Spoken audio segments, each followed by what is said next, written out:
चलिए फ्रस्टम देखते हैं थोड़ा, फ्रस्टम कैसे बनता है। सर एक कोन है और इस कोन को शंकु है हमारा, शंकु को अगर ऊपर से काट दीजिएगा, ऐसे काट दीजिएगा तो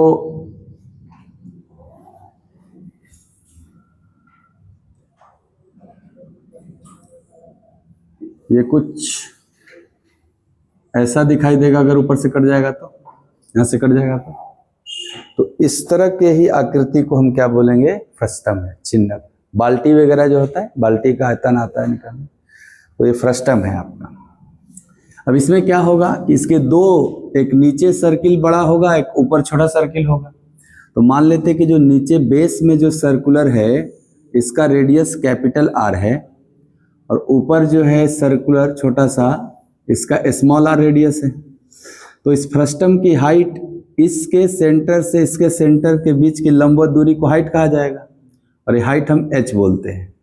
और ये जो तिरछा लाइन दिख रहा है इसको हम स्लैंट हाइट कहते हैं, इसको हम L लिख रहे हैं, ठीक है। तो इस फ्रस्टम में जो स्लैंट हाइट L है, इस L का मान जो निकलेगा वो आप इसके पैरेलल यहाँ से एक लाइन ड्रॉ करते हैं अगर ऐसे, तो आपको ये h है तो ये भी h होगा। और सर ये पूरा r है और ये केवल स्मॉल r है, ये वाला r माइनस r होगा।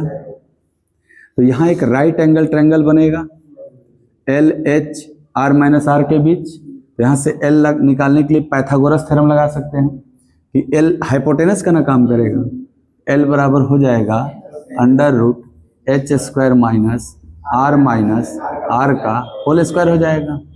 तो ये क्या हो जाता है, छिन्नक का तिर्यक लंबाई या ऊंचाई, ये हो जाता है। अच्छा सर, इसमें कोई भी सॉलिड फिगर है, इसमें curved surface area, total surface area और वॉल्यूम, यही तीन चीज पूछा जा रहा है बार बार।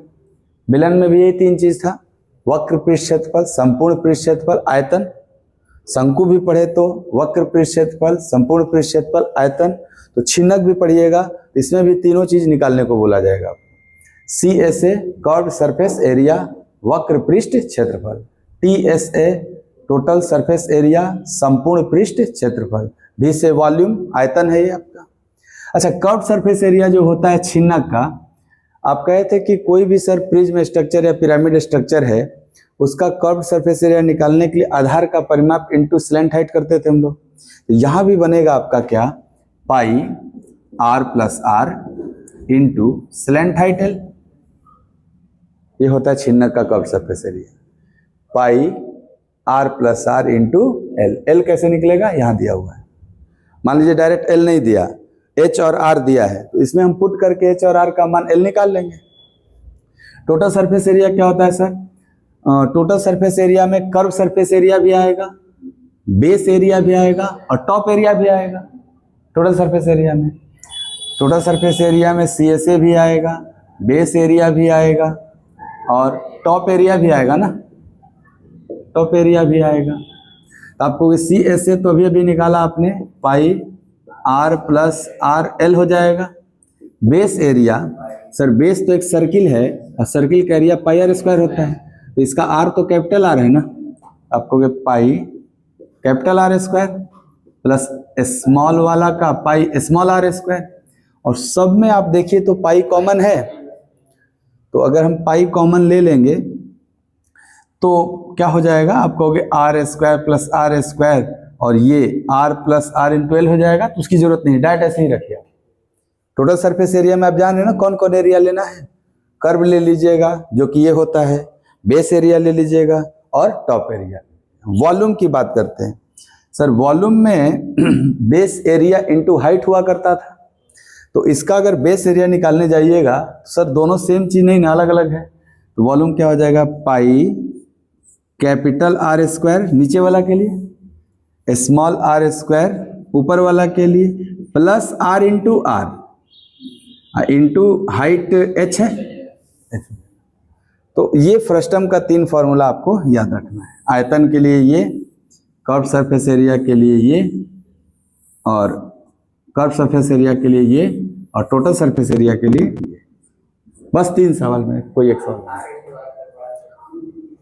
ये आयतन मतलब R इंटू आर आ जाता है जब डिराइव करिएगा ना पूरा फॉर्मूला। तो फर्स्ट टाइम है ना, देखिए ऊपर कोण तो है नहीं, एक्चुअल में आपको निकालना कैसे पड़ेगा, आपको जो ओरिजिनल फिगर था पहले हम इसका आयतन निकालेंगे, तो एक बड़ा शंकु था ना, उसमें से ऊपर जो छोटका शंकु बचा इसको घटाना पड़ेगा तभी निकलेगा ना, तो ये आ जाएगा आर। ये बताओ बड़े शंकु का आयतन, जैसे ये कैपिटल आर था, यहाँ पे काटे हो आप तो स्मॉल आर है ना, यहाँ पे हम बोलेंगे पहले बड़का शंकु का आयतन बताओ, आप कहोगे ना 1/3 पाई आर स्क्वायर एच। छोटका का बताओ, तो आपको जब पूरा ये एच नहीं है, जैसे यहां से लेके यहां तक ना हाइट लिए होगे, ये कुछ रहा होगा कैपिटल एच वगैरह, इसमें से ये वाला हाइट घटाएंगे 1/3 पाई आर स्क्वायर, ये हाइट कुछ मान लेते हैं, जैसे ये एच लिखे हैं तो ये वाला पूरा कैपिटल एच है, ये वाला H1 मान लेते हैं थोड़ा देर, ये घट के आएगा आपका। और क्या 1/3 छूटा है क्या इसमें, 1/3 वॉल्यूम में 1/3 होता है ना, 1/3 छूट गया, आयतन में 1/3 होता है ना। अब यहां से आप कॉमन क्या ले सकते हैं, 1/3 पाई, केवल क्या बचेगा आर स्क्वायर कैपिटल एच मतलब यहां से लेके यहां तक पूरा, और स्मॉल h1 क्या है यहां से यहां तक, और इसको ना हम लोग h बोल दिए थे, ये वाला h बोले, तो ये माइनस आर स्क्वायर h1 करेंगे। अब इस h और h का मान आपको पुट करना है, रखना है, कैपिटल H में से हाँ h1 निकल जाएगा, स्मॉल h बन जाएगा, हाँ, तो दोनों को सेम जाति का बनाना होगा। तो इस कैपिटल H के जगह पे क्या रखिएगा, H प्लस H1, यहाँ H1 भी है आपके पास, 1/3 आर स्क्वायर, इसके जगह पे रखेंगे हम लोग फ्रस्टम का हाइट प्लस H1, छोटका शंकु का height, minus R square H1। अब आर स्क्वायर और इस H1 को भी गायब करना है ना, हमारे फॉर्मूला में H1 नहीं रहना है, इस H1 के जगह पे क्या यूज करेंगे जो गायब हो जाएगा, 1/3 पाई गुणा अगर करते हैं तो बनेगा आर स्क्वायर एच, है ना, plus R square H1 minus R square H1। अब इस H1 को हमको गायब करना है, तो आप कहोगे 1/3 pi R square H plus, इन दोनों में H1 कॉमन है, तो R square minus R square H1। अब इस H1 के जगह हमको पुट करना है, किसके टर्म में, आर और के टर्म में, ताकि ये खत्म हो जाए। और देखिए यहाँ H है तो यहाँ भी ये वाला H आना चाहिए ताकि कॉमन हो सके, तो इस H1 के टर्म में ये वाला H का वैल्यू कितना हो जाएगा आपका, तो कैपिटल H तो फिर से आ जाएगा, तो कैपिटल H तो उड़ाना है ना आपको, कैपिटल H माइनस H, ये वाला क्या था कैपिटल H, इसको कैसे लिखोगे H को, नहीं कट जाता है, R square H plus R square minus R square capital H minus H। अब गुणा कर देते हैं तो देखिएगा ध्यान से, आर स्क्वायर H, ये वाला आर स्क्वायर H कैंसिल होगा, और फिर स्मॉल आर स्क्वायर H और स्मॉल आर स्क्वायर H। नहीं आएगा वैसा, यही होता है ना वॉल्यूम का फॉर्मूला, एक बार देखो। मुझे जहां तक याद है यही होता है, R square plus R square R R H. अब कुछ कैंसिल वैंसिल होता है,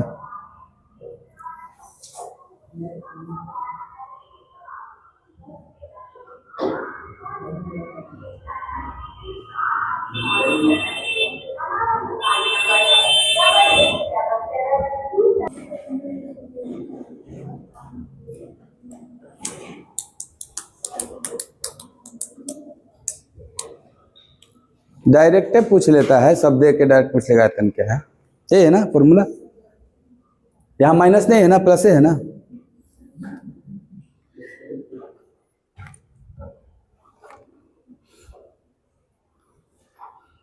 ठीक है, ये तीनों फार्मूला याद रखिए छिनक का। जहां एल क्या है, तिर्यक ऊंचाई, एल बराबर होगा √h² minus r minus r का स्क्वायर। कर्व सरफेस एरिया हो जाएगा पाई r plus R L. Total surface area हो जाएगा curve surface area plus base area plus top area. और ये आयतन का फॉर्मूला होगा 1/3 पाई। सब में कॉमन होता है ना शंकु वाला में, बस यहाँ वाला r² r h याद रखिए। हो गया ना। अब देखिए शंकु को अलग अलग पार्ट में काटेंगे थोड़ा। जैसे एक बड़ा सा शंकु है आपके पास और आप इसको ना इक्वल हाइट पे काट रहे हैं। जैसे मान लीजिए 3 इक्वल पार्ट की ही बात कर रहे थे। जैसे यहां से काट दिए बीचों बीच, यहां से काट दिए, और हमने जैसे पूरी हाइट थी इसकी जो, उसको 3 इक्वल पार्ट में काटा है। जैसे यहां से यहां तक का हाइट उतना ही है जितना यहां से यहां तक का है, और ये भी उतना ही है। कहने का मतलब है हाइट जो है शंकु का ओरिजिनल जो हाइट था वो 3 इक्वल पार्ट में कटा है। 3 इक्वल पार्ट की हम हाइट का। तो क्या हाइट मान लो ये h1 है, ये h2 है, ये h3 है, तो 3 इक्वल पार्ट का मतलब h1 h2 h3 1:1:1 होगा। अगर 3 इक्वल पार्ट में काट रहे हैं तो 3 टुकड़ा बन रहा है। ऊपर जो बन रहा है एक छोटा सा शंकु बन रहा है, बीच में जो बन रहा है वो एक फ्रस्टम बन रहा है, और नीचे भी तो एक फ्रस्टम ही बन रहा है। इन तीनों का मान लो वॉल्यूम V1 V2 और V3 है। तीनों का आयतन होगा ना कुछ न कुछ, मान लिए V1 V2 V3। तो प्रश्न हो जाता है कि बताइए V1 ratio V2 ratio V3 कितना होगा।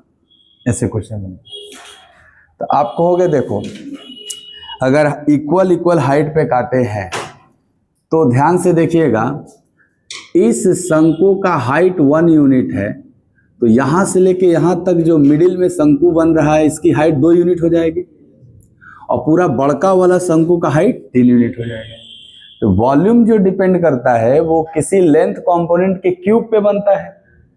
और आप ध्यान से देखिए ऊपर वाला शंकु सिमिलर होगा ना बीच वाला बड़का शंकु के, क्योंकि इसके कॉरस्पॉन्डिंग हाइट का रेशियो सेम है तो रेडियस भी सेम होगा। तो अगर हाइट का रेशियो 1:1:1 है तो ये बताइए ये जो ऊपर वाला छोटा शंकु है उसका हाइट 1 यूनिट बोलेंगे, लेकिन मिडिल वाला जो शंकु बन रहा है इसका हाइट 2 यूनिट बोलेंगे ना। इसमें 3 शंकु दिख रहा है आपको, एक छोटा शंकु, एक मिडिल मध्य वाला शंकु, मध्य शंकु, और एक बड़ा शंकु। तो बताइएगा कि ये छोटा शंकु, मध्य शंकु और बड़ा शंकु का जो हाइट रेशियो होगा क्या 1:3 होगा? 1:3 होगा। अगर हाइट रेशियो 1:3 है तो जो वॉल्यूम होता है वो उनका क्यूब हो जाता है। तो हाँ, तो छोटा शंकु का आयतन सर 1 का क्यूब, मध्य वाले शंकु का आयतन 2 का क्यूब, बड़े वाले शंकु का आयतन 3 का क्यूब। तो आप कहेंगे आयतन का रेशियो जो बना 1, 8, 27, ये किसका बना? सर ये बना ऊपर वाला शंकु का आयतन 1, मध्य में जो पूरा शंकु बना ये ना 8। अगर इस पूरे 8 में से ऊपर वाला 1 हटा देंगे तो बीच वाला निकलेगा, जिसको हम V2 बोले हैं। तो क्या मेरा आंसर होगा 1:8 में से 1 गया 7, और 27 में से 9 न चला जाएगा। जैसे पूरा 27 है, इस 27 में से पूरा 8 हटाएंगे तब नहीं ये नीचे वाला निकलेगा। तो 27 में से 8 घट जाए 19। तो ये 27 में से 8 ही घटाना है ना। हाँ, तो आप कहोगे इसका बेस क्या था, 2 था ना, तो मध्य वाले शंकु का आयतन कितना है, 8 है। तो पूरा बड़का का कितना है, 27 में से 8 हटेगा ना, तो 27 में से 8 हटा 19। ये आपका होता है केस कि अगर एक शंकु को 3 इक्वल पार्ट में डिवाइड करिएगा तो उनके तीनों पार्ट्स के वॉल्यूम का रेशियो 1:7:19 होता है। और शंकु का आयतन होता है 1:8:27। शंकु नहीं पूछता है, तीनों टुकड़ा, एक ऊपर टुकड़ा है, एक बीच में टुकड़ा है, एक नीचे टुकड़ा है, इन तीनों टुकड़ों का आयतन होता है 1:7:19। ठीक है। मान लो एक और टुकड़ा कर दिया था 4 को, तो कुछ नहीं, 1 1 1 4 बार हो जाता, तो 1 2 3 4 हो जाता, 1 2 3 4। तो 1 का क्यूब, 2 का क्यूब, 3 का क्यूब, 4 का क्यूब हो जाता। तो 1 तो होता ही, और 8 में से 1 घटता तो 7 होता, अब फिर 27 में से 8 घटता तो 19 होता, और 64 में से 27 ना घट जाता तो चौथा आ जाता। आपका समझ आ रहा है बात। तो एन टुकड़ा पे भी सवाल बना है, खैर इसको पहले नोट करो। कौन है ये, और इसको ना, इसके हाइट को आप n इक्वल पार्ट में कट कर रहे हैं। जैसे यहां 3 इक्वल पार्ट में कट किया था, वैसे यहां n इक्वल पार्ट में कट कर रहे हैं। तो ये पूरी हाइट यहां से लेके यहां तक होगी ऐसे, और आप इसको कितने टुकड़ों में काटना चाह रहे हैं, n बराबर बराबर टुकड़ों में, ऐसे।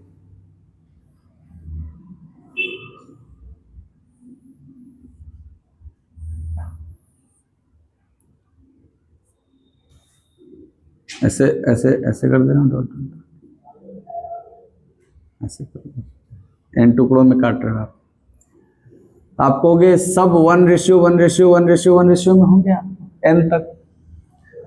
तो इसका वॉल्यूम V1 है, V2 है, V3 है, इस टुकड़े का V4 है, इस टुकड़े का V5 है, ऐसे ही करके लास्ट में Vn है।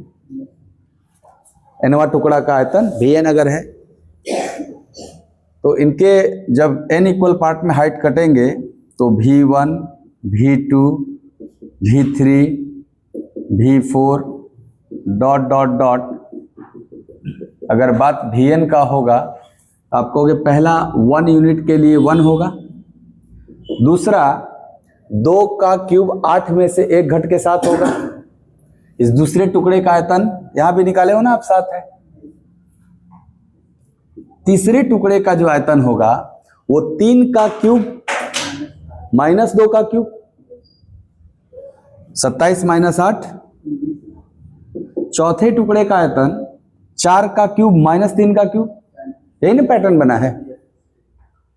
2 का क्यूब माइनस 1 का क्यूब, 3 का क्यूब माइनस 2 का क्यूब, एक कम होते जा रहे हैं। तो 2 का चौथा टुकड़ा चाहिए तो 4 का क्यूब माइनस 3 का क्यूब, तो 64 माइनस 27 37। सर nवा टुकड़ा का n का क्यूब माइनस उससे एगो कम n-1 का क्यूब। पैटर्न पकड़ में आ गया होगा कि जब n इक्वल पार्ट में आप काटोगे हाइट को, तो उन तमाम टुकड़ों का n टुकड़ों का जो आयतन रेशियो होगा वो इस प्रकार का चलेगा। इसमें पैटर्न क्या है, n क्यूब माइनस n-1 का क्यूब। अब आपको कौन टुकड़ा चाहिए वो यही से निकल जाएगा। जैसे मान लो आपको तीसरा टुकड़ा का आयतन चाहिए, n के जगह क्या रखिएगा, 3, तो 3 का क्यूब 27, और 3 में से 1 गया, 2 का क्यूब 8, तो 27 में से 8 गया, आ गया ना तीसरा टुकड़ा का आयतन। आपको मान लो ऐसे बोल दिया प्रश्न कि एक बड़ा सा शंकु को के हाइट को n इक्वल पार्ट में काटा है, तो बताइए छठवें टुकड़े का आयतन क्या होगा, ऊपर से छठवें टुकड़े का आयतन क्या होगा। तो आपको सर यहीं पे निकाल देंगे हम। n की जगह क्या मान रखेंगे, 6 का क्यूब 216, 5 का क्यूब 125, 216 में 125 घटा देंगे और छठवें टुकड़े का आयतन आ जाएगा। क्लियर। लेकिन क्या ये रियल होगा, नहीं सर, ये यूनिट में होगा, रेशियो है ना।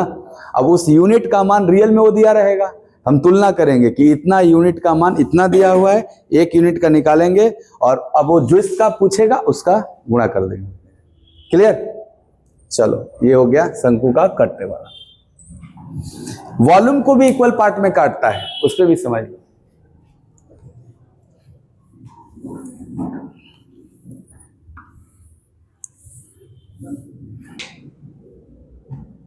ये बात समझिएगा, एक कोण को इस बार हम कैसे काटना चाह रहे हैं, इक्वल पार्ट ऑफ वॉल्यूम में काटना चाह रहे हैं, आयतन बराबर बराबर काटना चाह रहे हैं। वहां क्या था, हाइट को हम बराबर बराबर काटे थे, इस बार हम आयतन को बराबर बराबर काटना चाहते हैं। जैसे ऐसे बड़ा सा कोण है, अब इसको ऐसा काटना है कि ये ऊपर वाले का जितना आयतन होगा, इस बीच वाले फ्रस्टम का भी उतना ही आयतन हो, इसके नीचे वाले फ्रस्टम का भी उतना ही आयतन हो। ऐसे इक्वल पार्ट में आयतन होना चाहिए। मान लो काट दिया मैं इतना 4 पार्ट। कभी कभी डायरेक्ट बोलेगा 3 पार्ट में काटना है, 3 इक्वल पार्ट होना चाहिए, आयतन का इक्वल पार्ट। 4 हो गया, 1 2 3 4 5 टुकड़ा हो गया ना। यानी ये ऊपर वाले का अगर V1 है, बीच वाले का V2 है, इसके नीचे V3 है आयतन, इसके नीचे वाले टुकड़े का आयतन V4 है, लास्ट वाले बेस वाले टुकड़े का आयतन V5 है। ये कहना चाह रहा है कि V1 बराबर V2 बराबर V3 बराबर V4 बराबर V5, यानी पांचों टुकड़ा का आयतन क्या होना चाहिए, बराबर। उस केस में आपको हाइट रेशियो पूछ सकता है, रेडियस रेशियो पूछ सकता है।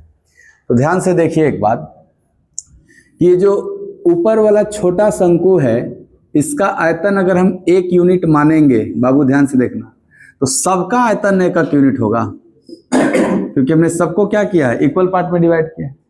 ऊपर वाले शंकु का आयतन 1, तो उसके बाद नीचे तक आएंगे, ये जो शंकु है ये इसका आयतन 2 हो जाएगा ना, बोलिएगा। तो अगर हमको हाइट रेशियो बताना हो या रेडियस रेशियो बताना हो, सब तो लेंथ कंपोनेंट ही है, हाइट भी लेंथ कंपोनेंट है, रेडियस भी लेंथ कंपोनेंट है।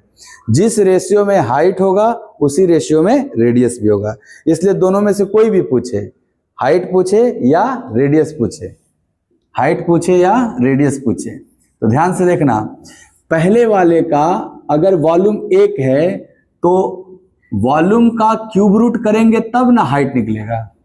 जैसे हम हाइट का क्यूब किए थे तो वॉल्यूम निकला था, तो हम वॉल्यूम का क्यूब रूट करेंगे तो हाइट निकलेगा। गुड सर, दूसरा वाला जो बना है हमारा शंकु, इस शंकु का वॉल्यूम तो 2 है, तो अगर हम 2 का क्यूब रूट करेंगे तो इस शंकु का हाइट निकलेगा। तो क्यूब रूट ऑफ 2 जो होगा ये हमारे इस शंकु का हाइट होगा, जबकि मुझे तो इस टुकड़े का हाइट चाहिए। तो क्या इस पूरे हाइट में से ऊपर वाला का हाइट घटाना होगा, और ऊपर वाले का हाइट 1 है ना, ये -1। तीसरा टुकड़ा का हाइट हमको चाहिए, ये वाला का हाइट चाहिए, तो आपको पूरे शंकु के हाइट में से ऊपर वाले शंकु का हाइट घटाइए, तो कितना बनेगा आप देखिए जरा। आप कहोगे सर ये पूरा तीनों शंकु का मिला के आयतन 3 यूनिट है, अगर आयतन 3 यूनिट है तो हाइट क्यूब रूट 3 होगा, और उस क्यूब रूट 3 में से उसके ऊपर वाला हाइट घटाना पड़ेगा हमको। तो देखिएगा, आप कहोगे क्यूब रूट 3 हाइट होगा किसका, सर यहां से लेके तीसरा शंकु के बेस तक का, और इसमें से ये अगर हाइट चाहिए ये पूरा हाइट हटाना पड़ेगा। ये क्या क्यूब रूट 2 था, तो मुझे इसमें से घटाना पड़ेगा क्यूब रूट। सर हमको ये चौथा टुकड़ा का हाइट चाहिए, हम कहेंगे पूरे ऊपर से लेके 4 तक का हाइट ले लो, तो 4 का क्यूब रूट ना, यानी 4 के क्यूब रूट में से क्या 3 का क्यूब रूट घटाना होगा। पैटर्न पकड़ा रहा है कि नहीं आपको। अगर हम कोई 5वां टुकड़ा का हाइट चाहिए तो क्या पूरे हाइट में से 4 गो का हाइट निकालना घटाना पड़ेगा। हाँ, यानी ratio cube root of 5, cube root of 5 minus cube root of 4। बोलिए क्लियर हुआ कि नहीं ये बात। अगर हाइट रेशियो ये है तो मान लो आपसे पूछ दिया होता रेडियस रेशियो बताइए, तो यही होगा, क्योंकि जिस रेशियो में हाइट होगा उसी रेशियो में रेडियस रहा होगा, तभी ना सिमिलर शंकु कहलाएगा। तो ये भी हो जाएगा 1 cube root 2 minus 1 cube root 3 minus cube root 2 and cube root 4 minus cube root 3 and cube root 5 minus cube root. कितने टुकड़े किए थे हमने? 5। प्रश्न में अगर आ गया 3 टुकड़ा तो क्या यहीं तक रुक जाएंगे? यहीं तक ना। तो ज्यादातर सवाल देखा गया, जो प्रीवियस ईयर सवाल है वो 3 टुकड़ा तक देखा गया था। ये आगे बढ़ा दिया हमने तो आप समझ गए कि n टुकड़ा तक भी जा सकते थे ना। क्या हम n टुकड़ा तक भी जा सकते थे? जैसे तीसरा टुकड़ा का हाइट या radius cube root 3 minus cube root 2 हुआ है, nवां टुकड़ा का जो हाइट या रेडियस होगा cube root n minus cube root n minus 1 होगा। nवां टुकड़ा क्या हो जाता है इसका? nth का हो जाता cube root n minus cube root n minus 1 ना, ऐसे हो जाता है nवां टुकड़ा का हाइट या nवां टुकड़ा का रेडियस। चलो ठीक है, ये भी समझ गया। ठीक है, देखिए कितना सीखे आप। A cone cut into 3 equal part of heights. एक कोन को हम लोग 3 इक्वल पार्ट, हाइट के 3 इक्वल पार्ट में काट रहे हैं। तो अगर काट रहे हैं तो पिक्चर दिमाग में बन गया होगा, कैसा रहा होगा कि 3 इक्वल हाइट वाला काट रहे होंगे। तो हमको बता दीजिए कि 3 टुकड़ा अगर बनेगा, उन टुकड़ों का अगर आयतन V1, V2, V3 है तो इनका रेशियो क्या होगा, और अगर उन 3 टुकड़ों का curved surface area A1, A2, A3 है, इनका रेशियो क्या होगा। ये है CSA कर्व्ड सरफेस एरिया और ये है वॉल्यूम यानी आयतन। बताइए। पहला का क्या हो जाएगा सर? 1719 हो जाएगा, जो कि अभी भी चर्चा हुआ। चलिए दूसरा का बताइए।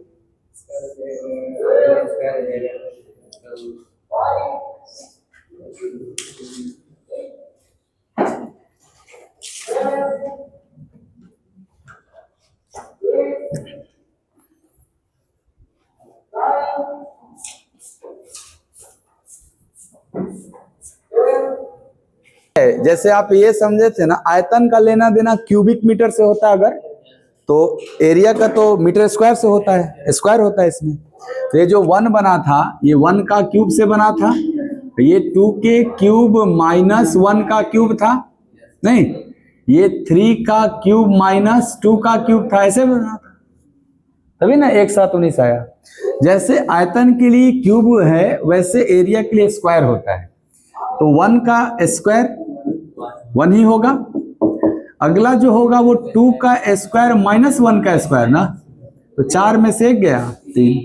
अगला जो होगा वो 3 का स्क्वायर माइनस 2 का स्क्वायर, तो 9 में से 4 गया 5। तो ये आपका आंसर होगा कर्व सरफेस एरिया रेशियो, और ये आंसर होगा वॉल्यूम रेशियो। कब? जब हाइट को इक्वल पार्ट में बांटा जाएगा 3। अगर n पार्ट में बांट देते सर तो ये हो जाता n cube minus n minus 1 का क्यूब हो जाता ना, और सर ये हो जाता n square minus n minus 1 का होल स्क्वायर। क्यों? nवां टुकड़ा ऐसे हो जाता है, n टुकड़ा। हाँ सेम रहेगा, एरिया स्क्वायर पे ही होगा और वॉल्यूम क्यूब पे होगा। अच्छा मान लो वॉल्यूम दे के रेडियस पूछा तो क्यूब रूट, एरिया दे के रेडियस पूछा तो स्क्वायर रूट, एरिया दे के पूछा तो स्क्वायर रूट और वॉल्यूम दे के पूछा तो क्यूब रूट, चाहे हाइट और चाहे रेडियस। बस इतना ही है कोन कटिंग से कॉन्सेप्ट, कोन कटिंग से इतना ही कॉन्सेप्ट आप याद। आइए पिरामिड।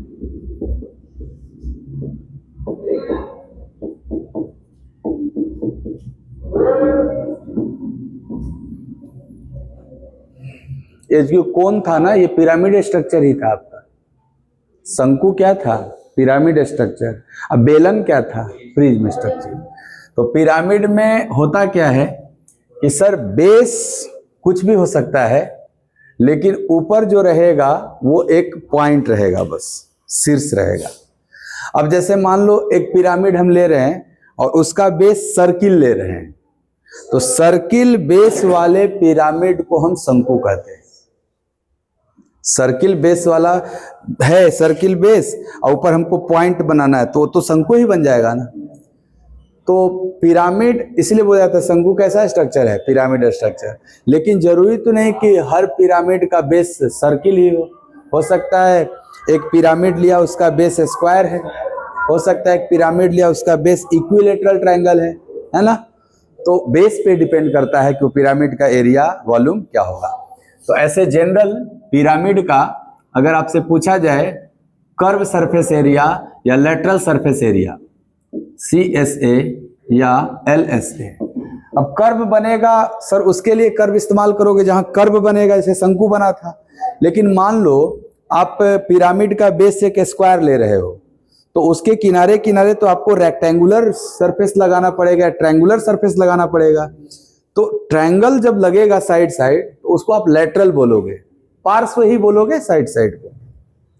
तो curve surface area, lateral surface area अगर पिरामिड का निकालना है तो 1/2 perimeter of base, yes, perimeter of base into slant height. ये किसी भी पिरामिड के लिए फॉर्मूला है। अब यहां बेस लिखने का मतलब हो गया ना कि अगर बेस सर्किल है तो 2πr इस्तेमाल करना पड़ेगा, अगर बेस स्क्वायर है तो 4a इस्तेमाल करना पड़ेगा, बेस एक इक्विलेटरल ट्रायंगल है तो 3a इस्तेमाल करना पड़ेगा। तो बेस के पेरीमीटर पे डिपेंड करेगा, इनटू स्लैंट हाइट भी चेंज हो जाएगा। अच्छा सर, पिरामिड का अगर मान लो TSA पूछा, टोटल सरफेस एरिया, संपूर्ण पृष्ठ क्षेत्रफल, तो क्या संपूर्ण पृष्ठ क्षेत्रफल के लिए सर CSA कर्व या LSA lateral plus base area लगेगा? क्योंकि ऊपर तो एक पॉइंट होता है ना पिरामिड में, तो CSA plus base area. Sir तीसरा वॉल्यूम पूछा जा सकता है, तो सर वॉल्यूम में पिरामिड का 1/3, 1/3 हो जाता है पिरामिड में। और सर इसका भी बेस एरिया πr² इसलिए लिखते थे क्योंकि वो बेस सर्किल होता था। तो base area into perpendicular height ना, स्लैंट हाइट केवल किस में है? कर्व में, कर्व में स्लैंट हाइट और ओरिजिनल आयतन में हाइट। तो ये 3 मेन फॉर्मूला है किसी भी पिरामिड के लिए। अब आपको देखना पड़ेगा कि वो पिरामिड किस बेस पर बना है, अलग अलग बेस पे फॉर्मूलाएं अलग अलग हो जाएंगी। तो मेन ये फॉर्मूला है जनरल फॉर्मूला, इसी पे हम लोग निकालेंगे, बारी बारी से देखेंगे कि बेस स्क्वायर बना के देखेंगे क्या होगा, बेस इक्विलेटरल ट्रायंगल बना के देखेंगे क्या होगा, है ना। साथ ही साथ आप ये भी लिख लीजिए कि अगर पिरामिड का ये है तो प्रिज्म का इसी से मिलता जुलता है एकदम, प्रिज्म भी एक के साथ लिखिएगा, प्रिज्म और पिरामिड। यहां पे मैं प्रिज्म का लिख रहा हूं, प्रिज्म का भी CSA, TSA और वॉल्यूम। सर CSA, प्रिज्म का CSA यानी कर्व सरफेस एरिया क्या होगा?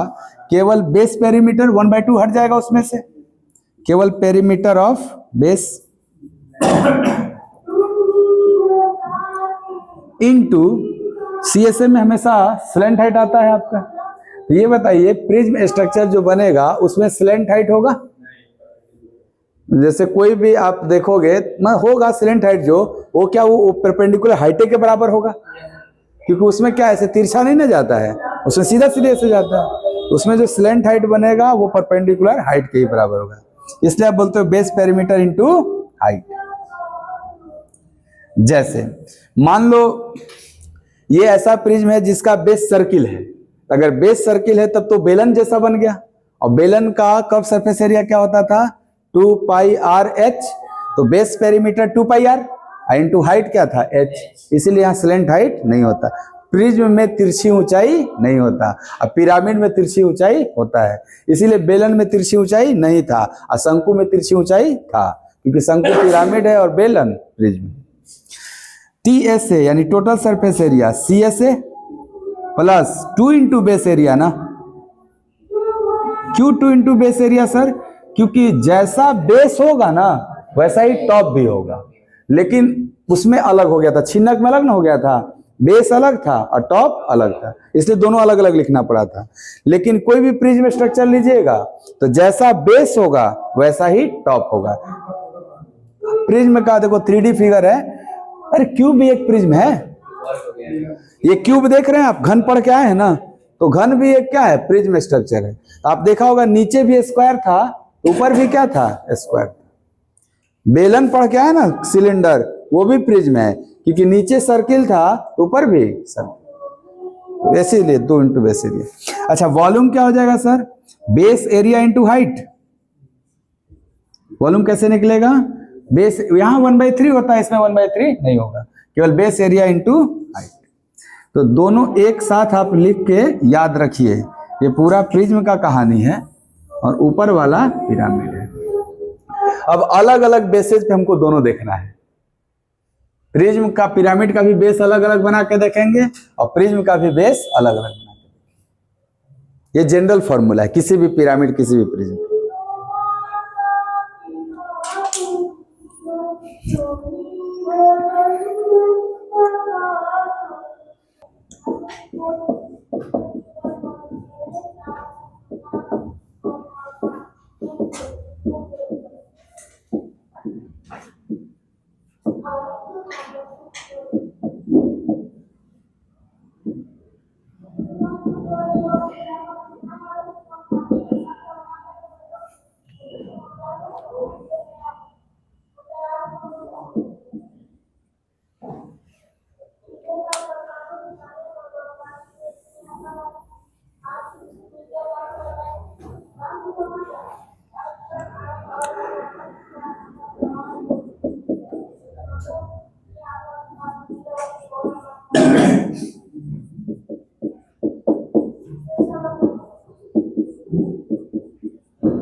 पिरामिड का बेस कुछ भी हो सकता है ना। अभी हम देख रहे हैं कि इक्विलेटरल ट्रायंगल अगर बेस रहेगा तो क्या हो सकता है, देखो ध्यान से। अब 3D फिगर है, थोड़ा कष्टदायी होगा, इमेजिन करना है। जैसे ये बेस है इक्विलेटरल ट्रायंगल, ठीक, तो ये इक्विलेटरल ट्रायंगल बेस वाला पिरामिड कैसे बनेगा, थोड़ा इसको समझना। सर, इस इक्विलेटरल ट्रायंगल के 3 साइड हैं और ये मैं तीनों साइड पे अगर ट्रायंगुलर सरफेस, ट्रायंगुलर प्लेट ऐसे खड़ा करूं, इस भुजा पे एक ट्रायंगल, इस भुजा पे एक ट्रायंगल और इस भुजा पे एक ट्रायंगल, और तीनों ट्रायंगल को ला के एक जगह मिला दो तो ये स्ट्रक्चर पिरामिड स्ट्रक्चर कहलाएगा। यानी इनके जो साइड पे सर ये जो आएगा हमारा शेप, वो ट्रायंगुलर शेप होगा ना, तभी ना आके ऊपर में एक पॉइंट बनेगा। तो वो पिरामिड स्ट्रक्चर का आपको बताना है कि सरफेस एरिया क्या होगा, curve surface area, total surface area क्या होगा, इस तरह का। तो देखो ध्यान से कि जैसे जब ये ए साइड वाला अगर था मेरा समबाहु त्रिभुज, और इस पे मैंने इस तरह से ऐसे ऐसे 3 ठो ट्रायंगुलर प्लेट खड़ा करके यहाँ मिलाया ऐसे, तो इसकी जो हाइट बनेगी पिरामिड की और इसकी जो स्लैंट हाइट बनेगी और ये जो इनके बीच में ये बनेगा, तो क्या ये जो स्मॉल आर होता है हमारे ट्रायंगल में, ये स्मॉल आर और ये एच और ये स्लैंट हाइट के बीच एक राइट एंगल ट्रायंगल का निर्माण हो जाएगा। ये जो मार्कर आप देख रहे हैं ना, ये पिरामिड का परपेंडिकुलर हाइट है और यहीं पे टॉप पे आके सब लोग मिले हुए हैं ना ऐसे। तो ये सरफेस जो था ये ट्रायंगल था और इसकी जो हाइट रही होगी यही स्लैंट हाइट होगी पिरामिड की। तो पिरामिड के स्लैंट हाइट और ये परपेंडिकुलर हाइट और इस आर में क्या रिलेशन होगा, तो सर एक राइट एंगल ट्रायंगल बनेगा जिसका बेस जो होगा वो स्मॉल आर होगा इन रेडियस, और ये एच है पिरामिड का हाइट और एल है पिरामिड का स्लैंट हाइट। और इस पिरामिड का जो स्लैंट हाइट होगा, बहुत ध्यान से देखिएगा, क्या इस पिरामिड का स्लैंट हाइट वो इस त्रिभुज का हाइट ही होगा। तो यहाँ पे आप रिलेशन देखिए कि सर एल स्क्वायर बराबर H square plus R square हो जाएगा, बोलो। अच्छा सर, इसका कर्व सरफेस एरिया निकालोगे तो जो कर्व मतलब लेटरल निकालोगे तो 3 गो त्रिभुज है ना, है किनारे किनारे, उन तीनों त्रिभुज का एरिया निकालना पड़ेगा। और त्रिभुज का एरिया के लिए बेस ए लिए हैं तो हाइट हमें पता करना होगा, जो कि एल का काम कर रहा था। ये आर कैसे निकलता है सर? हमको आर भी पता है, क्या a बाई 2√3 होता है, बोलिएगा। आर के जगह पे हम a बाई 2√3 रख सकते हैं। और l, अब हमको ये डिसाइड करना होगा कि सर ये जो ट्रायंगल रखे हैं इसका हाइट जो था वही l था, उसकी हाइट कैसे निकलेगी? अगर सर वो भी एक इक्विलेटरल ट्रायंगल होगा तो उसकी हाइट √3/2a से निकल जाएगी। लेकिन क्या आवश्यक है कि वो इक्विलेटरल ट्रायंगल ही होगा? सर जरूरी नहीं, आइसोसेलेस ट्रायंगल भी हो सकता है। अगर इक्विलेटरल ट्रायंगल हो गया तो भी पिरामिड कहलाएगा, आइसोसेलेस हो गया तो भी पिरामिड कहलाएगा, इक्विलेटरल होगा तो टेट्राहेड्रन नाम हो जाएगा इसका। समचतुष्फलक सुना होगा आपने, यानी उस वैसा पिरामिड जिसका बेस भी समबाहु त्रिभुज है और उसके तीनों सरफेस भी समबाहु त्रिभुज हैं, यानी 4 समबाहु त्रिभुज से बना हुआ सॉलिड फिगर टेट्राहेड्रन कहलाता है, समचतुष्फलक कहलाता है। तो अच्छा, समचतुष्फलक भी क्या है? एक पिरामिड ही है। तो आप वहां पे ना, वहां पे हाइट भी क्लियर हो जाएगा कि हाइट क्या रहेगा, √3/2a रहेगा। तो h के जगह भी √3/2a और r के जगह a/2√3 जब रखेंगे तो l भी निकल जाएगा ना। तो कोई नहीं, आपको देखना है कि वो क्या दिया रहेगा आपको कि किस प्रकार का यहाँ ट्रायंगल लगा हुआ है। तो CSA निकालना होगा। तो फिर से आप कहेंगे कि कर्व सरफेस एरिया के 3 गुणे एक जो साइड में लगा था ट्रायंगल एरिया। अब ये डिपेंड करता है ना कौन सा ट्रायंगल है सर। अगर समबाहु त्रिभुज है तो समबाहु का एरिया लिखेंगे, समद्विबाहु त्रिभुज है तो समद्विबाहु का एरिया लिखेंगे। सर टोटल सरफेस एरिया इसका कैसे निकलेगा? सर टोटल सरफेस एरिया में क्या निकलेगा, ध्यान से देखना। ये CSA जो 3 ट्रायंगल एरिया था, लिख दे रहा हूं CSA, अब प्लस बेस तो इक्विलेटरल ट्रायंगल बोले हो ना, तो ये फिक्स है क्या, √3/4a²। ये तो फिक्स है, ये एरिया फिक्स है ना √3/a²। लेकिन सर ये एरिया अभी फिक्स नहीं है। क्यों? क्योंकि सर आप यहाँ पे कौन सा ट्रायंगल लगा रहे हो ये डाउट है। अगर समबाहु लगाओगे तब तो यहां भी लिख देंगे 3 गुणे √3/4a²। और कहीं समद्विबाहु लगा दिए तो समद्विबाहु की हाइट चाहिए ना हमको, वो लगाना पड़ेगा। अच्छा, लास्ट में वॉल्यूम। सर आयतन कैसे निकालेंगे? सर आयतन निकलता है बेस एरिया इंटू हाइट 1/3 करके। तो 1/3 क्या इसका बेस एरिया √3/4a², एस तो समबाहु त्रिभुज है, इंटू इसकी हाइट को h मान लिए थे ना हम लोग, इंटू h। तो ऐसे निकालना होगा। क्या इसके कर्व सरफेस एरिया के लिए अभी भी एक बात क्लैरिटी मांग रहा है कि साइड में कौन सा त्रिभुज चाहिए, बट ये सब फिक्स है। हाँ जी, हाँ सॉरी, 1/3 वॉल्यूम 1/3 है। वॉल्यूम क्लियर है। टोटल सरफेस एरिया में कर्व सरफेस एरिया अभी हिडन है। किस बात के लिए हिडन था कि सर ये बता दो कि समबाहु है कि समद्विबाहु है। और जैसे ही समबाहु बनेगा ना आपका वो हो जाएगा टेट्राहेड्रन। और कल का हमारा ये टॉपिक रहेगा टेट्राहेड्रन। कल हम लोग यहीं से शुरू करेंगे, समचतुष्फलक, चारों समबाहु त्रिभुज बन जाएगा।